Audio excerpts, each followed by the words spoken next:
Assalamualaikum warahmatullahi wabarakatuh. Alhamdulillahirabbil alamin. Wassalatu wassalamu ala asrofil anbiya'i wal mursalin wa ala alihi washabbihi ajma'in, amma ba'du. Yang pertama-tama, marilah kita panjatkan puji dan syukur atas kehadiran Allah Subhanahu wa taala yang mana kita masih diberikan rahmat serta hidayah dan kesehatan sehingga dapat berpresentasi pada hari ini. Selawat berangkaikan salam tak lupa kita junjungkan kepada Nabi Muhammad SAW. Allahumma sholli wa sallim wa barik alaih. Yang saya hormati Ibu Umi Nur Afini Dwi Jayanti MPD selaku dosen pengampu mata kuliah metodologi penelitian. Nah, untuk mempersingkat waktu, kami akan memulai presentasi pada hari ini. Saya Nadia Rahma sebagai moderator dan pemateri. Saya Zahra Zalika sebagai pemateri. Saya Rima Anggreni sebagai pemateri. Nah, kita mulai presentasi hari ini yang dimulai oleh saya sendiri. Nah, apa sih pengertian kolerasi? Penelitian korelasi atau kolerasional adalah suatu penelitian untuk mengetahui hubungan antara dua variabel atau lebih tanpa ada upaya untuk memengaruhi variabel tersebut, sehingga tidak terdapat manipulasi variabel. Di sini juga ada ciri-ciri penelitian kolerasional. Ada 3. Yang pertama, penelitian kolerasional tepat digunakan apabila variabel-variabel yang diteliti kompleks. Yang kedua, penelitian korelasional memungkinkan pengukuran beberapa variabel sekaligus saling hubungannya dan latar realistik. Yang ketiga, apa yang diperoleh dalam penelitian adalah kadar hubungan.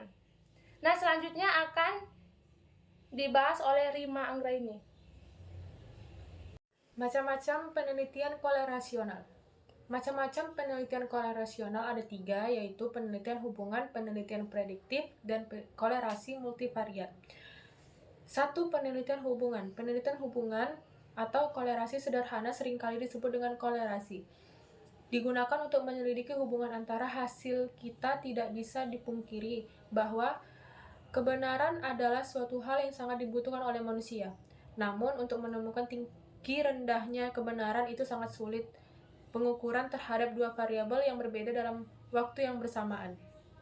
Penelitian ini bertujuan untuk menentukan tingkat atau derajat hubungan antara sepasang variabel atau disebut dengan bivariat. Dalam melakukan penelitian ini, pertama-tama peneliti menentukan sepasang variabel yang akan diselidiki tingkat hubungannya. Yang kedua, penelitian prediktif. Penelitian ini sebagaimana penelitian relasional melibatkan perhitungan korelasi antara suatu pola tingkah laku yang kompleks, yaitu variabel yang menjadi sasaran prediksi atau yang diramalkan kejadiannya atau disebut dengan kriteria. Yang variabel lainnya yang diperkirakan hubungannya dengan kriteria, yakni variabel yang dipakai untuk memprediksi atau disebut dengan prediktor. Yang ketiga, korelasi multivariat.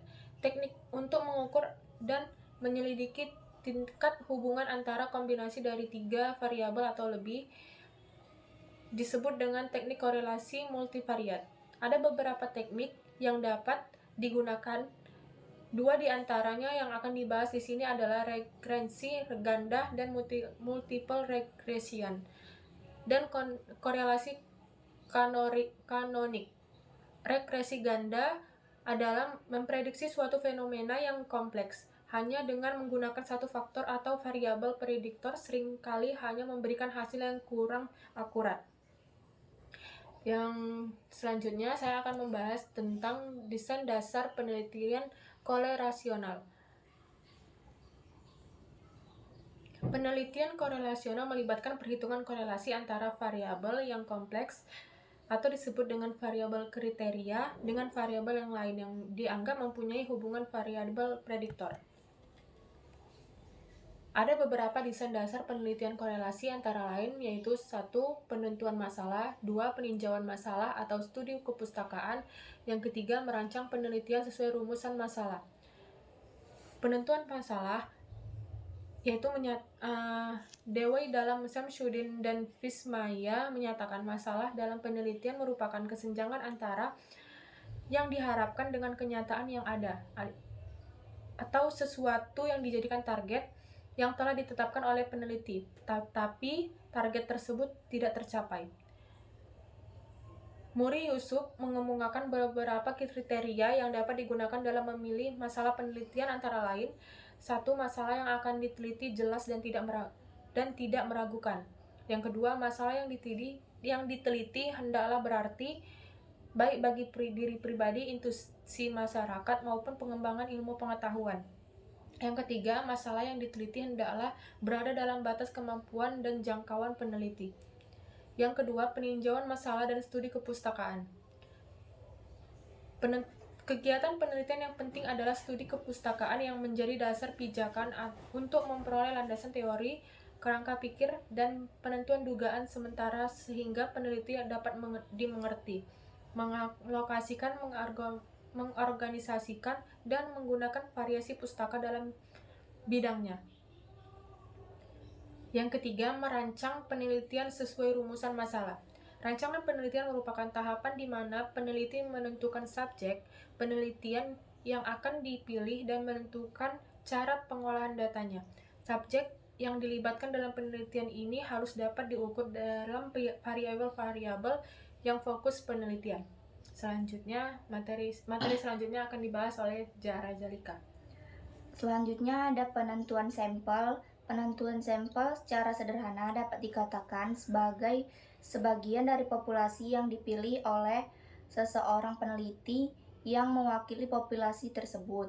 Selanjutnya ada pengumpulan data. Berbagai jenis instrumen dapat digunakan untuk mengukur dan mengumpulkan data masing-masing variabel, seperti angket, tes, pedoman interview, dan pedoman observasi. Yang selanjutnya ada analisis data.